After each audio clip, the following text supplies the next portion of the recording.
Idiots ಯಾರನ್ನ ಕೇಳಿ attack ಮಾಡಿದ್ರಿ? ಬುದ್ಧಿ ಇಲ್ವಾ ನಿಮ್ಗೆ? ಇಂಥ ಆಕ್ಷನ್ ಮಾಡಕ್ಕಿಂತ ಮುಂಚೆ ಒಬ್ಬ ಸೀನಿಯರ್ನ ಪರ್ಮಿಷನ್ ತಗೋಬೇಕು, ಕಾಮನ್ ಸೆನ್ಸ್ ಇಲ್ಲ ನಿಮ್ಗೆ.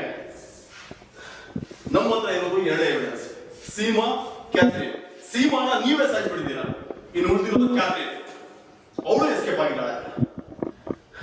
ನನ್ನ ಪ್ಲಾನ್ ಎಲ್ಲ ನಿಮ್ಮಿಂದ ಹಾಳಾಯಿತು. ಇವಾಗ ಕ್ಯಾಥರಿನ್ ಹೋಗಿ ಇದೆಲ್ಲ ವಿಷಯ ಅವ್ರ ಬಾಸ್ ಹೇಳ್ತಾರೆ. ಒಂದು ಸಣ್ಣ ಎವಿಡೆನ್ಸ್ ನಮ್ಮ ಕೈಗೆ ಸಿಗ್ದಿರ ಅವ್ರು ಎಸ್ಕೇಪ್ ಆಗ್ತಾರೆ. ಏನ್ ಹೇಳ್ತೀರಾ? ಏನ್ ಹೇಳ್ತೀರಾ? ಅದು ಸರ್ ಹಿಡಿಯೋದಕ್ಕೆ ಅಂತ ಹೋದ್ರಿ, ಬಟ್ ಮಿಸ್ಫೈರ್ ಆಯ್ತು. ರಮೇಶ್, ಇದೊಂದು ರೀಸನ್ ಸರ್? ಇಮಿಡಿಯೇಟ್ ಆಗಿ ಇನ್ಫಾರ್ಮೇಶನ್ ಬಂತು. ಆ ಟೈಮಲ್ಲಿ ನೀವಿರಲಿಲ್ಲ, ನಾವಾಗಿ ಹೋಗ್ಬೇಕಾಗಿ ಬಂತು. ಅದು ಅಲ್ಲದೆ ಹತ್ರ ವೆಪನ್ಸ್ ಇತ್ತು, ಹಾಗಾಗಿ ಫೈಲ್ ಮಾಡಲೇಬೇಕಾಗಿ ಬಂತು sir. Top angle sir, last dialogue top angle. ಇದು ನಿಮಗೆ ಲಾಸ್ಟ್ ಚಾನ್ಸ್. ಇನ್ನೊಂದ್ಸಲ ಇಂಥ ಆಕ್ಷನ್ ತಗೋಬೇಕಾದ್ರೆ ನಾನು ಪರ್ಮಿಷನ್ ತಗೋಬೇಕು. ಓಕೆ? Sure sir. ನೋಡಿ ಸರ್, ಕ್ಯಾಮ್ರಾ ನೋಡಿ, ಮೇಲ್ ನೋಡಿ, ಕ್ಯಾಮ್ರಾ ನೋಡಿ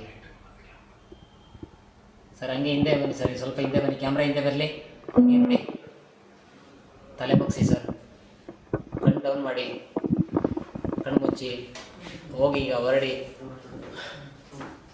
ಓಕೆ ಸರ್, ನೀವೆಲ್ಲ ಅವ್ರು ನೋಡಿ ಸಾಹೇಬ್ರು ನೋಡಿ.